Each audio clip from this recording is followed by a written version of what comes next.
Hi guys, good day to everyone. This video discussion is the continuation of our first video regarding research hypothesis and research assumptions. In the first video, we have already discussed about the context of hypothesis, and now we will be discussing when is the time to use research assumptions in our manuscript. And to start our discussion, allow me to share my screen to everyone.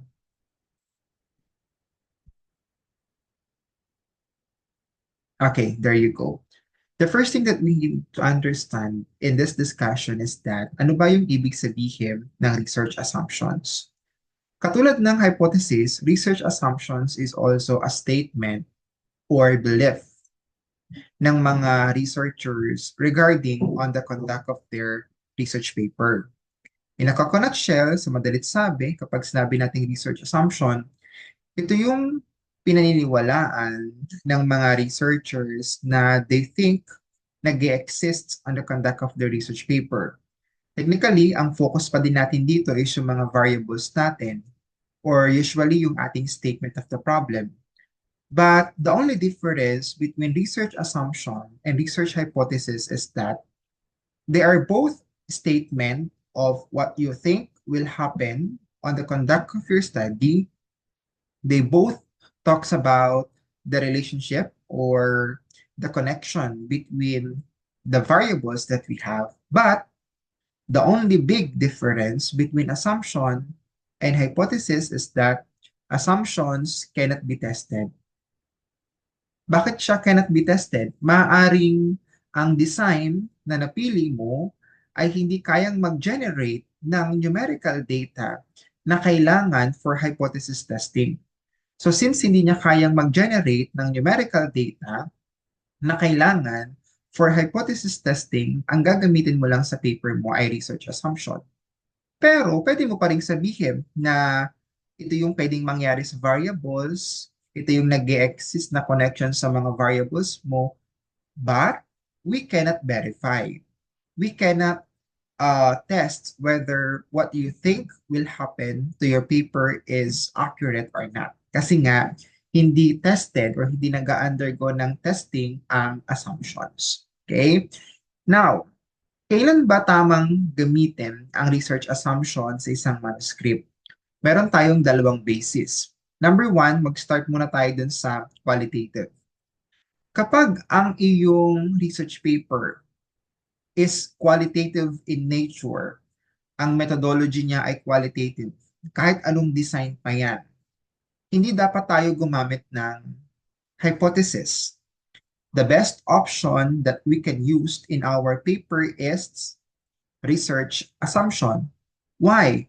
Kasi, katulad ng sinabi ko sa inyo, one primary requirement para gumamit ng hypothesis, dapat yung ating data kaya niyang mag-generate ng numerical information. So since qualitative yung ating methodology, hindi tayo makakapag-generate ng numerical data which is needed for hypothesis testing. And if that is the case, research assumptions ang ating ipapalit. Okay. Another thing, kung quantitative ang research paper ninyo, okay, pwede kayong gumamit ng research assumptions. Why? Kasi hindi lahat ng quantitative research ay gumagamit ng hypothesis. Meron lamang mga designs na pwedeng gamitan ng hypothesis at ano-ano yon.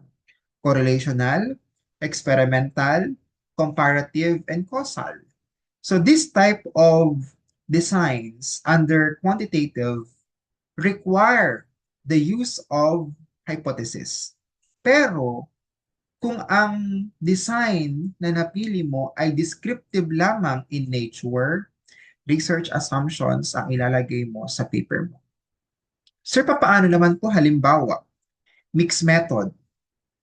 So kapag sinabi nating mixed method, you will be using both methodologies, di ba? Quantitative and qualitative. Ano po yung gagamitin po namin? Assumptions or hypothesis? The answer is, kindly check your design. Though qualitative ang paper mo or may part ng paper mo sa mixed method na qualitative, kailangan mong i-consider kung anong design ang ginamit mo sa quantitative.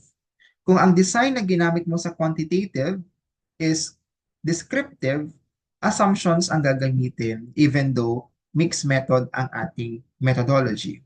On the other hand, kung ang iyong design na napili under ng iyong qualitative o ng quantitative phase in mixed method is correlational, research hypothesis na po ang ating gagamitin sa ating research paper.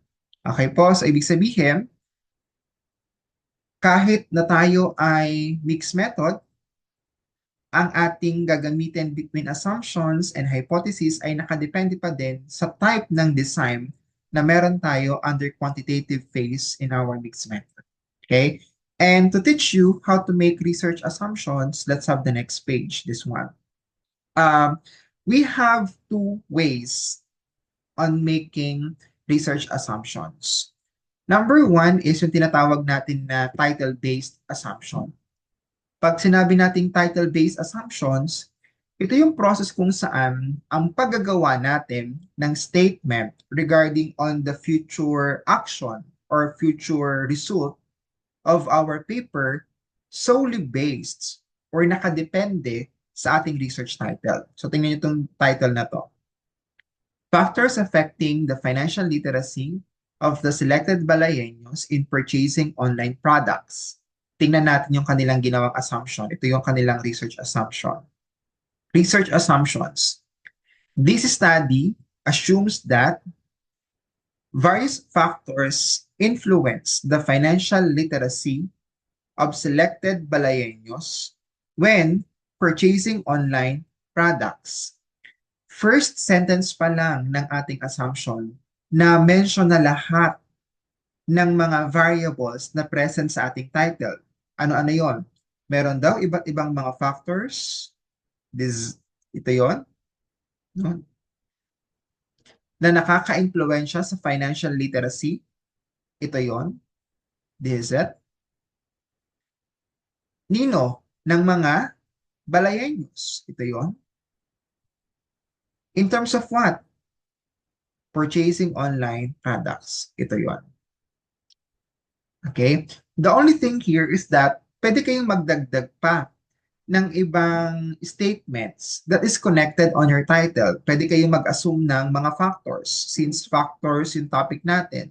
It could be demographic, educational background, income, or access to information. So yun yung tinatawag natin na title-based assumption. Second way naman is yung tinatawag natin na SOP-based assumption. Ito yon. So, alam na natin kung ano yung basis natin sa paggagawa ng assumption, and that is our statement of the problem.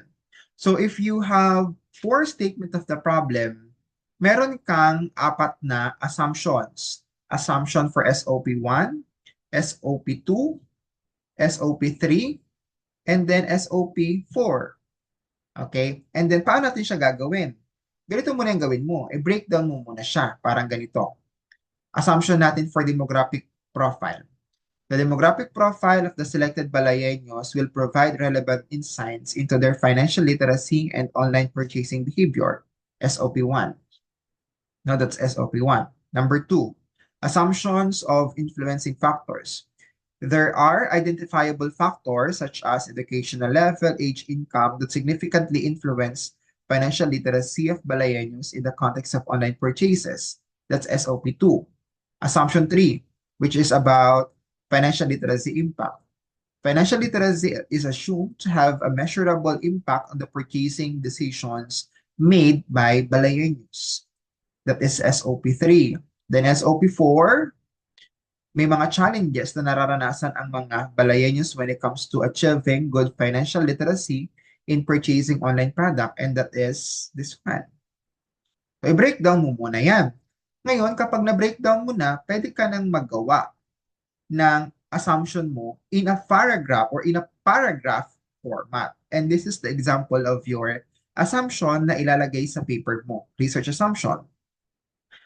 This is this research on the factors affecting financial literacy of selected balayeños in purchasing online product is guided by several key assumptions. So this is the general assumption or general objective. Number 1, yon, that is for SOP number 1. Meron daw yung demographic profile daw ay nakakaapekto sa financial literacy in online. Number two, ito yon. Meron daw mga factors na nakakaapekto sa financial literacy. Uh, and then sentence number, this one, ito naman ay may kinalaman sa SOP number 3 na yung financial literacy ay name-measure, merong measurable impact ang financial literacy sa pag-purchase. And then, this one, the last sentence, merong mga challenges na nararanasan ang mga Balayenos when it comes to financial literacy. So, sa madalit sabi, ito ang ilalagay mo sa iyong manuscript. Hindi ito. Wag ito ha, baka ito yung ilagay ninyo. No. No need to put this one kasi this is the breakdown lang para guided tayo na naka-align sa SOP. Pero technically, ang ilalagay mo sa paper mo ay itong part na to na ginawa natin in paragraph format. This is right after our statement of the problem. Okay po? So that's how simple to make research assumptions.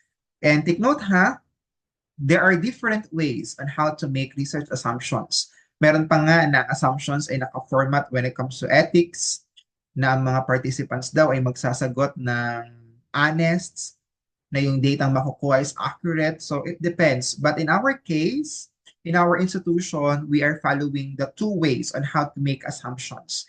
And those are number one, title-based, and number two is SOP-based format of assumptions. So thank you so much for listening this video. God bless everyone.